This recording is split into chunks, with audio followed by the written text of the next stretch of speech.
We at ELG Estate Planning are about empowering life goals.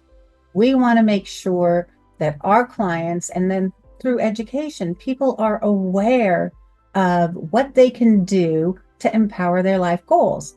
A big part of that, and this is the number one on our 5 reasons that are more important than the money, is keep control over your life. To the extent you can keep control over your life, we want to make sure that you have the right legal documents in place so that you can do that. When somebody is fully in charge of their, finances and their affairs and their health, they're not even thinking about this. But part of being an estate planning and elder law attorney is thinking about the what ifs. This happens in the future, or that happens in the future, this or that being possible incapacity. So keep control over your life, and I'll tell you how you can do it. But when we're talking about how to keep control over your life, number one, make sure your wishes are known. And when I say known, make sure they're in writing. Make sure your wishes are followed so they're not ignored. How do you do that?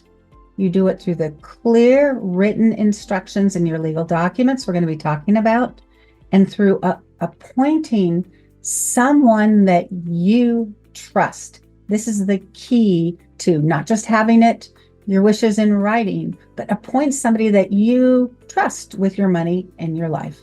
Somebody that you know you can count on no matter what. They will carry out your wishes. That is such an important part of making sure that you keep control over your life, even if actually you've lost the ability to manage your affairs because of incapacity. Why this is so important is that if you don't have the right estate planning documents in place to keep control in your life, then what happens is that the state will step in through a court-ordered guardianship and conservatorship, and that is a very public declaration that you have lost capacity, that somebody else is in charge, somebody maybe you've never even met before is appointed as your guardian, as your conservator. All these very personal matters are written down and recorded in the court file, your personal care plan, your finances, everything to do with your life becomes a matter that's part of a court record with the state and with somebody being appointed your guardian. That is a complete and utter loss of control. Even if you have incapacity, you don't ever want to be in a situation where you're in a court-ordered proceeding like that. No, we can't always keep control of our life in that we can't always make sure that we don't lose capacity. Strokes happen, dementia happens, these things happen, but do your best to keep control over your affairs the best you can. Don't let the court step in.